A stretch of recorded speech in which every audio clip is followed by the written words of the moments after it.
Can you imagine a 5-year-old little girl whose own father blindfolds her every day and makes her sit in a room as cold as ice? She is given electric shocks. She is laid on ice.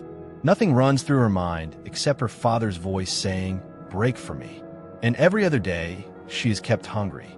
Every morning after waking up, she is locked inside a closet for hours, only so her personality can be broken, so she can develop a split personality, so she can become obedient, completely submissive.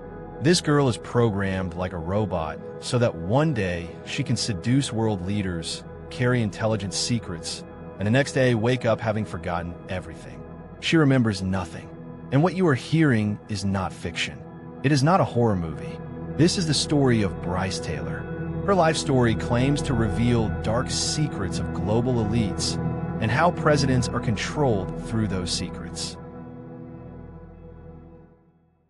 In 1951, in California, a girl is born.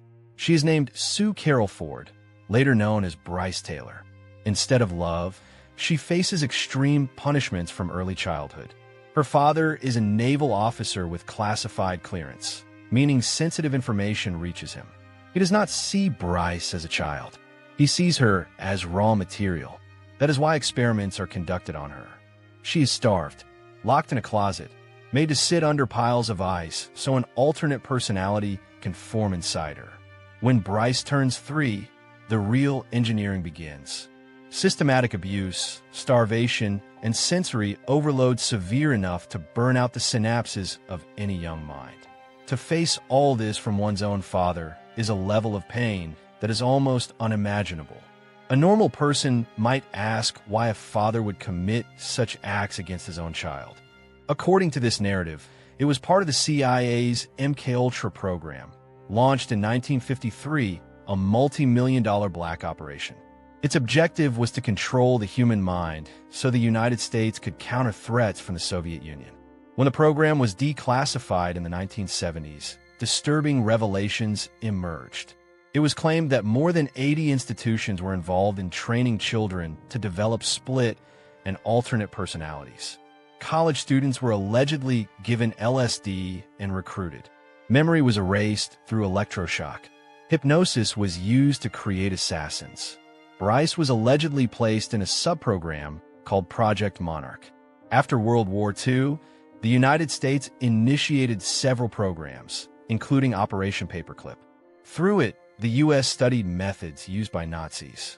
One figure often cited in such claims is Joseph Mengele, whose methods were associated with extreme trauma research. The core idea described in such narratives is this: trauma can fracture the psyche. Alternate personalities can be created and controlled through codes. If you have seen Glass or Split, they portray the concept of multiple personalities within a single individual. Young girls were allegedly targeted because children's minds are highly malleable, like wet clay. Even alternate personalities can be shaped.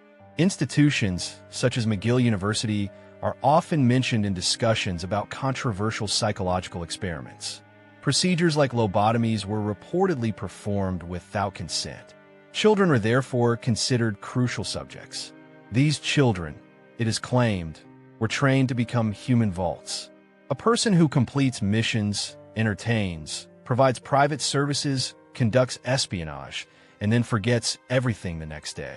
No paper trail, and if caught, they could be dismissed as unstable individuals. Bryce's story says that when she entered her teenage years, new figures appeared. She claimed she was auctioned and purchased by Bob Hope. He allegedly used her as a personal messenger. She traveled on private jets, attended elite parties, and carried secret information. She further claimed she was handled by Henry Kissinger, acting as a dispatcher who delivered messages, attended gatherings, and then forgot everything afterward. Bryce Taylor wrote these claims in her book, Thanks for the Memories. In the 1980s, she mentioned Ronald Reagan, alleging that secret arms deals were arranged at certain gatherings. She also named George H.W. Bush and referenced Bohemian Grove, claiming rituals and blackmail recordings took place there. Another figure with similar allegations is Kathy O'Brien, who described comparable experiences in her book Transformation of America. Some might assume these women were unstable.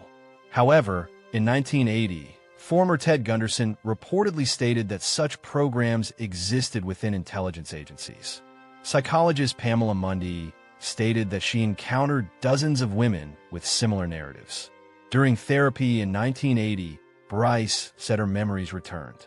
She escaped, changed her name, and published her account.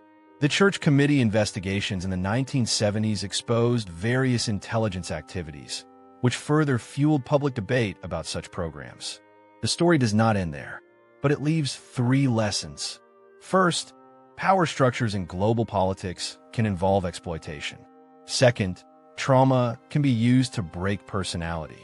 Third, according to these claims, victims like Bryce Taylor and Kathy O'Brien were used by powerful institutions.